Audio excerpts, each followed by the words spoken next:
before we do anything, make sure, if you are seeing this right now, that you are liking, subscribing to the show. We just started up the second YouTube channel, which is going to be specifically for Guys Sports Night. And it is called Guys Sports Night. So I made it really easy for you guys to just search it up, like, subscribe. If you're following us from the Guys Night podcast, that's going to be more of the other show. Press the button. Yeah. You better press the button. They better press the button, Will. Press the button. Press the button, guys. Anyhow, guys. I think it's down there somewhere. Wherever it is, just press the damn thing. Either way, yeah, so this is our 11th show, Ed. Congratulations on all our awesomeness as we continue to build this up. And, we were just having an interesting conversation before the show started about the new proposed trade rule by the Cleveland Browns. And it's funny because as we were talking about the Cleveland Browns potentially wanting a rule that allows you to trade 5 first-round draft picks, well, 5 years, up to 5 years in the future draft picks.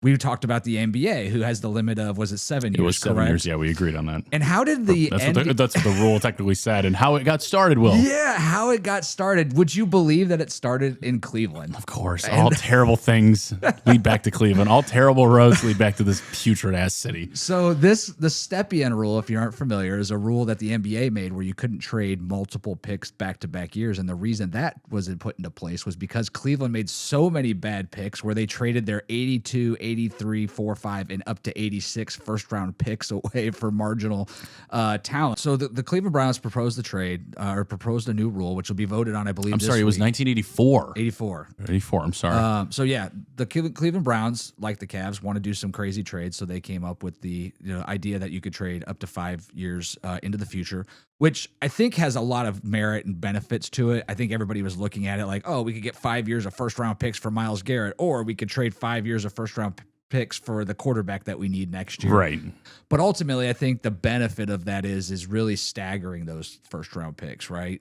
In the sense of, instead of me giving you back-to-back firsts, I give you a first now and a first 4 years down the road. It kind of lessens the boom of like a Deshaun Watson trade. And we're going to get into top 5 biggest trades of all time. But obviously here in Cleveland, we're familiar with how terrible the Deshaun Watson trade was. And that was a hindrance of 3 years in a row of first-round picks, which now kind of puts us at the edge of that window where when a trade doesn't pan out, you don't really have a team anymore. I wouldn't even say that. It actually hindered us.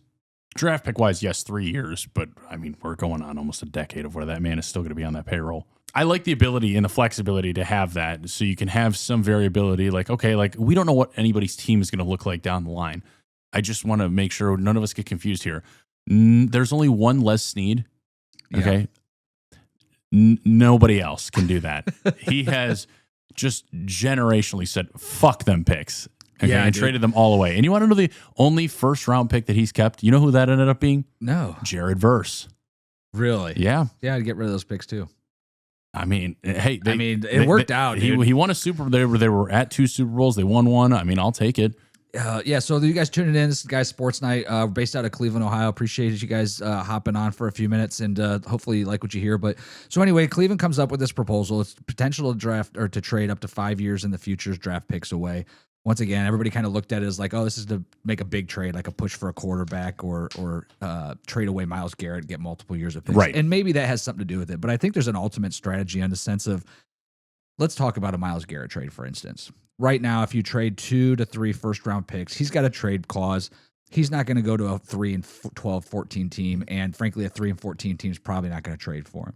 You're going to have like a Rams or a Chargers or a Bears. A big market. You're going to have a team that's on the potential of winning and willing to invest into order to, get that big player they need to make the team better. Could you see a now reversal of the Deshaun Watson trade where we trade Myles Garrett to Houston for their 3 first round? Like it's a swap. It's a swap there.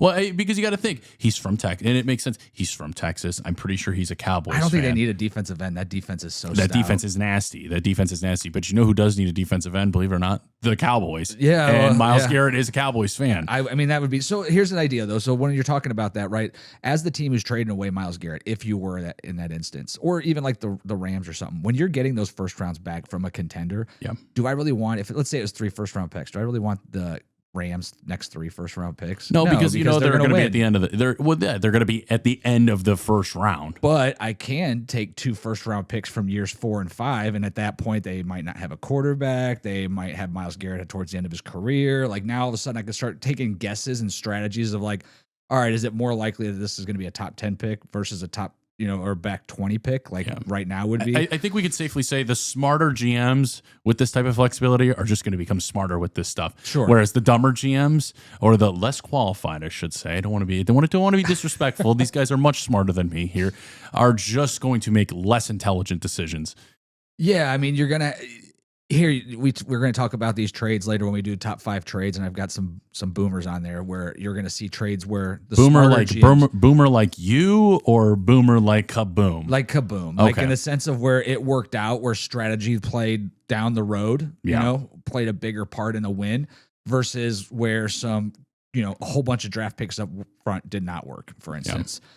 So when we go through those, take that into consideration when we're talking about this trade rule here. We're up to 5 years in advance, and that could be late round picks as well.